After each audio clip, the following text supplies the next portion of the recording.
You know that feeling when you sit down to do some really deep, focused work, and suddenly it's 20 minutes later, and you are just mindlessly scrolling on your phone with absolutely no idea how you even got there? Right. We've all been there. We love to blame modern technology, or social media algorithms, or just our crazy fast-paced lives for our lack of focus. But what if I told you this exact struggle is literally thousands of years old? Take the legendary warrior Arjuna in the ancient Bhagavad Gita. He is standing on the brink of this massive, world-altering battle, and what does he say? He confesses that subduing his own thoughts is harder than trying to control the wind with his bare hands. It's just such an incredibly raw and relatable admission, isn't it? It completely normalizes this fundamental human struggle with focus. So, Taming the Wind. Welcome to this explainer. Today, we're diving into ancient spiritual texts to find some highly practical, actually incredibly precise psychological insights for our everyday modern lives. By unpacking the Bhagavad Gita, we're going to learn how to finally take the reins back from our own wandering thoughts. Before we really get going, I want you to hold on to this question for a second. Is your mind currently acting as your greatest ally, actively pushing you toward your goals? Or is it operating as your worst enemy, just constantly undermining your intentions? The ancient texts tell us it can be either, but honestly, it's rarely both at the same time. And the default state, if we just leave it unmanaged, definitely tends to lean heavily toward the worst enemy side. To fix it, we first have to deeply understand the problem. That brings us to part 1, the restless mind, and why focus feels absolutely impossible. It's so easy to beat yourself up when your attention wanders, but the Gita teaches us that an unanchored, scattered mind isn't a modern failing. It's not a personal weakness. It's basically a fundamental condition of human hardware. Until we consciously upgrade the software, the mind naturally resists stillness. Just look at Arjuna's exact symptoms of a distracted mind from verse 634. Notice the specific words he uses here. It's not just distracted, it's restless. It literally cannot sit still. It's turbulent. It creates these emotional storms and chaos. It's obstinate. It completely refuses to listen to reason or logic when it wants something. And finally, it's strong. It has the raw physical power to completely overpower your best intentions. So we aren't talking about a passive screen you just project thoughts onto. It's a wild, stubborn force. Moving on to part 2, the agitation and the very real danger of wandering senses. So, if the mind is this strong, turbulent entity, what actually happens when we just let it roam free without any adult supervision? Well, the Gita doesn't pull any punches here. The stakes are incredibly high. To explain this, the Gita visualizes the anatomy of human action through this brilliant metaphor of a chariot on a battlefield. In this ancient Vedic metaphor, the chariot itself is your physical body. The horses pulling it?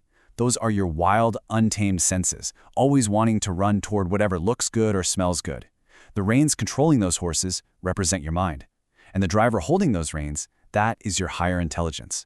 Now, if the driver falls asleep at the wheel, those horses are going to drag that chariot wherever they please.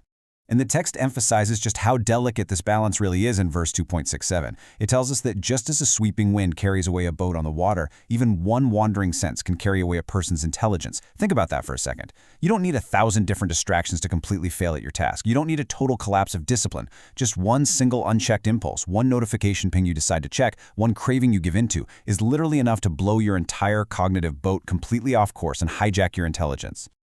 Okay, so if one little wandering sense can completely ruin our focus, and the mind itself is this turbulent storm, are we just doomed to be blown around forever? Absolutely not. Knowing the sheer power of the distraction is really just step 1. Now we get to the remedy.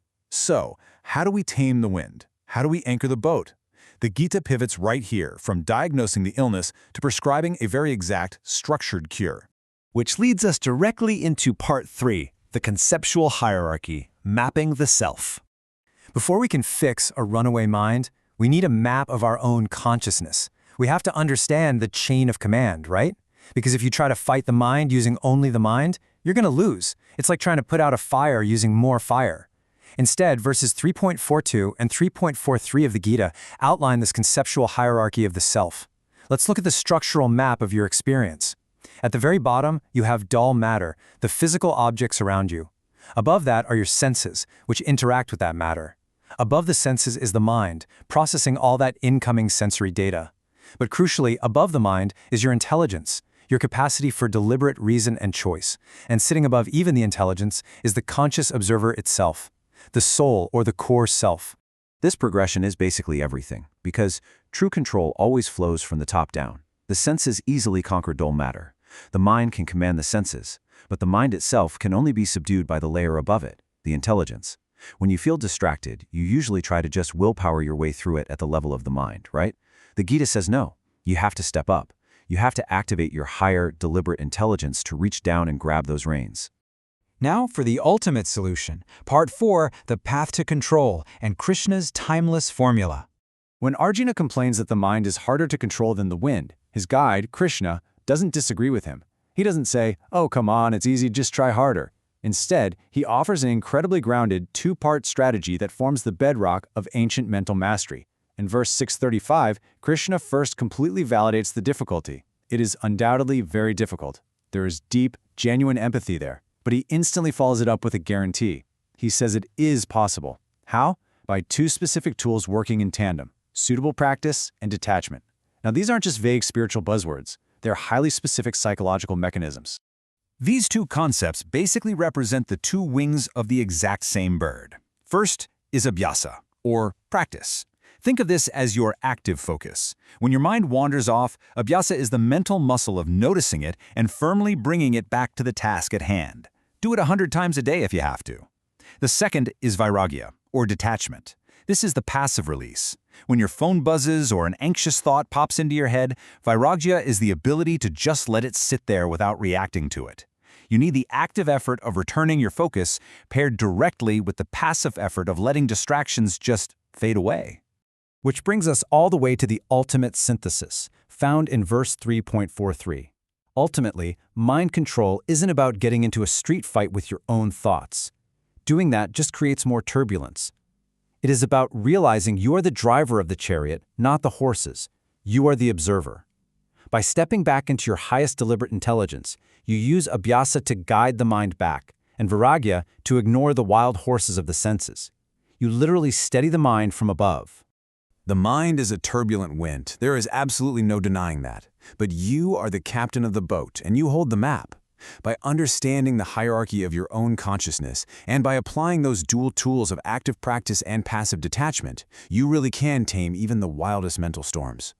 So, I'll leave you with this to think about.